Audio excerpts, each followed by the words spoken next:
Like any game, Commander has rules. However, those rules are not always sufficient. When strictly adhering to the rules, a group of players can sit down and play a game of Commander that ends up being utterly miserable. Maybe one player's deck is severely underpowered compared to everyone else's. Or maybe one player gets mana screwed and spends 2 hours barely even getting to play. These things are not fun. Often, they aren't fun even for the other players in the game.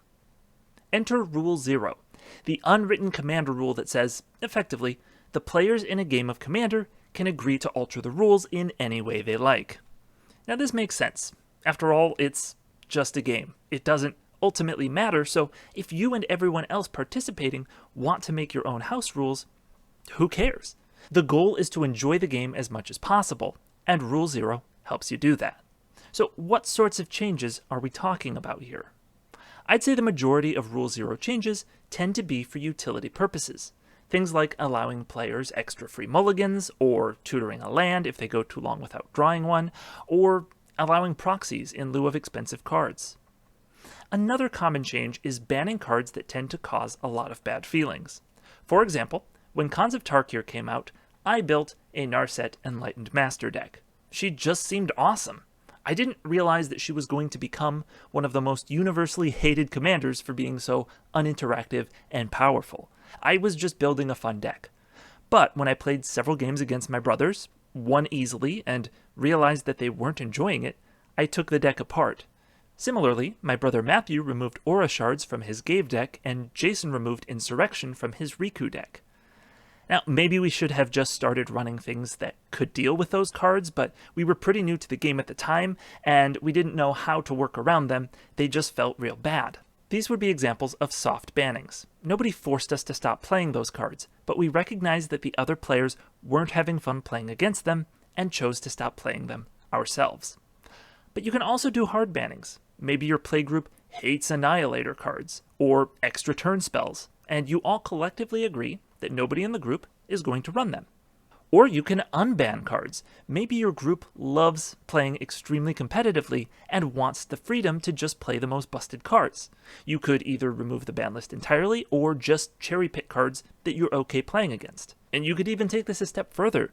There really aren't that many places that you can play silver bordered cards because they aren't legal anywhere.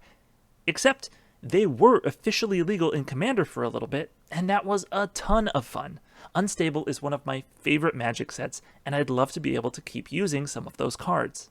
Another major reason you might alter the rules is to make the cards work better. For example, Wish cards don't function as intended in Commander. They're supposed to let you get cards from outside the game, which in constructed formats is your sideboard. But Commander doesn't have a sideboard, so Wishes have no pool of cards from which to draw. You could either fix this by saying Wishes can grab any card from outside the game, like they say they can, or you can allow each player to come with a sideboard. The sideboard could be expressly for the purpose of using Wish cards, or you can even have players sideboard before starting the game, but after each player declares their commander, to better prepare for the decks you'll be up against. Now, there's definitely some discussion to be had here. Jason thinks that being able to sideboard like this would result in just running silver bullets to hose your friends' decks, which would make the game less fun while taking more time for the sideboarding process. And that's definitely possible. I don't know, I haven't tried it, but I think it could be fun. Another common functional change is the Nephilim. This cycle of 4-color creatures is not legendary, but it definitely should be, so many players will have no problem with you using one as your commander. On a similar note, I'd be fine with somebody running Bruna the Fading Light and Gisela the Broken Blade as partners with each other. That sounds awesome. And I've heard of other groups allowing players to tack the partner mechanic onto an otherwise lackluster commander, giving it dozens of extra options for how you want to play it. Lastly, you may know that I enjoy designing my own Magic cards. And a few months back, my brothers and I each designed our own commanders and built decks around them. And that game was a ton of fun. Obviously, designing your own cards to put into the game is really out there, but if everyone is on board, it can be amazing. Whatever you decide to do, you have to decide as a group. That's why it's so important to have a pre-game discussion with the other players to tell each other what you want out of the game.